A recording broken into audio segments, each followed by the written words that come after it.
بسم اللہ الرحمن الرحیم۔ اگر مجلس و عزاداری امام حسین کو رسم بنا دیا جائے تو رسم کا مطلب یہ ہوتا ہے کہ جیسے میں چاہوں ویسے مناؤں، جیسے میں چاہوں ویسے عزاداری کروں۔ اب اس میں لیمیٹیشنز نہیں ہوتی، پھر وہ کلچر کا حصہ بن جاتا ہے۔ لیکن اگر عزاداری امام حسین کو مومن عبادت سمجھ کے منائے تو اگر عبادت ہے تو اس کی حدود ہیں، اگر عبادت ہے تو اس کی قیود ہیں، اگر عبادت ہے تو اس کی شرط و شرائط ہیں۔ لیکن اگر رسم بن جائے تو پھر وہی المیہ جو پاکستان میں نے کوئی 1 مہینہ پہلے دیکھا کہ پھر ہمارا نوح خان بھی ایک طرف نوحہ پڑھتا ہے، دوسری طرف گانا بھی پڑھتا ہے۔ پاکستان کے مشہور گویے محرم کے ایام میں امام حسین کے سلام پڑھتے ہیں کہ نہیں پڑھتے؟ کیونکہ وہ رسم سمجھتے ہیں، عزاداری امام حسین کو عبادت نہیں سمجھتے۔ اور عجیب سے واقعات، کیونکہ اگر خطا اجتماعی ہے تو اس کا ذکر بھی اجتماع میں ہونا چاہیے۔ اگر میں کوئی خطا انفرادی کرتا ہوں تو اس کو ٹوکنا بھی انفرادی طور پہ جانا چاہیے۔ لیکن اگر میری خطا اجتماعی ہے، اگر میں شیعہ قوم کی سیلیبریٹی بن جاتا ہوں، اگر میں اس قوم کا مشہور نوح خان بن جاتا ہوں، تو میرے اوپر قید و قیود لگ جاتے ہیں، کیونکہ اس قوم کا بچہ بچہ آپ کو سنتا ہے، اس قوم کا بچہ بچہ آپ کو رول ماڈل بناتا ہے۔ آپ کے نوحے ہمارے گھروں میں چلتے ہیں، آپ کے نوحوں کو ہمارے بچے سنتے ہیں، اور اگر آپ کوئی غلطی کرتے ہیں تو یہ قومی غلطی ہے، اگر آپ کوئی گناہ کرتے ہیں تو یہ قومی گناہ ہے، اور یہ قومی گناہ ہوا۔ لیکن افسوس سے نہ ممبر بولا، نہ ممبر والے بولے، نہ کسی نے ٹوکا، اور انہی اشخاص کے نوحے پھر پڑھے بھی جا رہے ہیں اور انہی کو دعوتیں بھی دی جا رہی ہیں۔ اس سے بڑے افسوس کا مقام ہوگا کہ پاکستان کی بدنام زمانہ خاتون جو بدترین گانے گائے اس کو اپنی شادیوں میں بلایا جائے، اور پاکستان کا مشہور نوح خان اس کے سر پر پیسے پھینکے،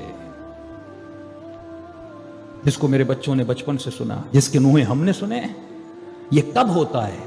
کہ جب ہمارے نوح خان نوحوں کو رسم سمجھیں، اور جب رسم بنتی ہے تو کمرشلزم ہو جاتا ہے، جب رسم بن جاتی ہے تو اس میں کمپٹیشن آتا ہے، پھر جب رسم بنتی ہے پھر یہ مقابلہ چلتا ہے کہ تجھے کتنے دیکھتے ہیں، مجھے کتنے دیکھتے ہیں۔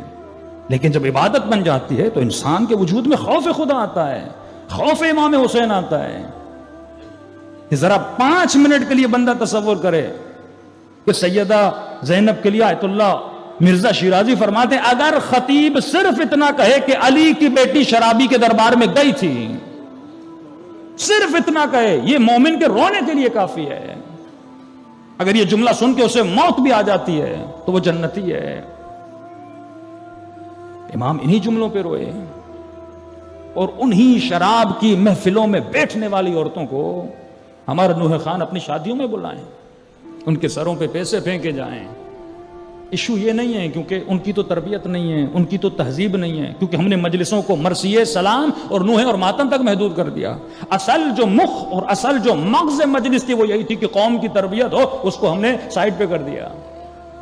تو جب یہ چیزیں، ان کی تو تربیت نہیں ہے، لیکن سوال یہ ہے کہ قوم پھر ایسوں کو بلاتی بھی ہے، ایسوں کو ممبر پہ بٹھاتی بھی ہے، ایسوں کو 2-2 لاکھ دے کر نوحے بھی پڑھوائے جاتے ہیں۔ اب یہ کس منہ سے نوحہ پڑھ رہا ہے؟ تو اس کا مطلب اس کے دل میں نہ عزت امام حسین ہے، نہ احترام امام حسین ہے۔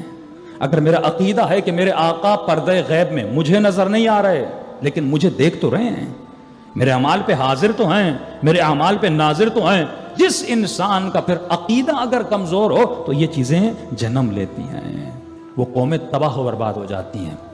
آذربائیجان چلے جائیے، پورا آذربائیجان شیعہ ہے، لیکن سارے سیکولر ہو چکے ہیں، حکومت سیکولرزم کی حکومت ہے، مسلم، شیعہ، علی کے ماننے والے، لیکن ان میں جرت نہیں ہے امام حسین کے لیے قیام کریں، ان میں جرت نہیں ہے کہ فسق و فجور کے لیے قیام کریں۔ سب سے بڑی فحاشت کا اڈا اس وقت آذربائیجان بن چکا ہے، لوگ عیاشیاں کرنے وہاں جاتے ہیں، شیعہ کنٹری میں جاتے ہیں۔ یہ کب ہوتا ہے؟ جب قومیں مردہ ہو جاتی ہیں، جب ممبر حسینی، مجلسیں وہاں بھی ہوتی ہیں، لیکن جب ممبر حسینی سے حق مجلس ادا نہیں کیا جاتا پھر صرف 10 دن آتے ہیں، فیسٹیول کا نام دیا جاتا ہے، رسم کا نام دیا جاتا ہے اور جوان منا کے چلے جاتے ہیں، پھر پرواہ نہیں ہوتی۔ حقیقت مجلس یہ ہے اس جوان کا دل تڑپ اٹھے اگر وہ روڈ پر کسی خاتون کو بے حجابی کی حالت میں دیکھتا ہے۔ ہاں، اس بھائی کا دل تڑپتا ہے کہ وہ کسی کو بد حجابی کی حالت میں دیکھتا ہے۔ اس ماں کا کلیجہ پھٹنا چاہیے جب وہ اپنے بچے کو شرابی بنتا ہوا دیکھے، نشائی بنتا ہوا دیکھے۔ وہی کیفیت ہونی چاہیے جو ابا عبداللہ الحسین کی کیفیت تھی۔ مولا کا گھرانہ بچا ہوا تھا لیکن مولا دیکھ رہے تھے ایک فاسق، ایک فاجر منبر رسول پر بیٹھا ہے اور شریعت پروردگار عالم کو للکار رہا ہے، لہذا امام نے خود پہ واجب سمجھا اور مشہور ترین جملہ جو آپ سب نے سنا ہوا ہے، فرمایا مثلی لا یبایع مثل یزید، حسین جیسا کبھی یزید جیسے کی بیعت نہیں کرے گا۔ یہ نہیں کہا کہ حسین یزید کی بیعت نہیں کرے گا، امام گویا سمجھاتے گئے کہ یزید ایک نہیں ہے، یزیدی کارخانے یزید بنا رہے ہیں، مجلسیں حسینی بنا رہی ہیں، تو جب تک حسینی زندہ ہیں تب تک وہ یزیدی فکر رکھنے والوں سے مقابلہ کرتے رہیں گے۔ صلوات پڑھیں محمد و آل محمد۔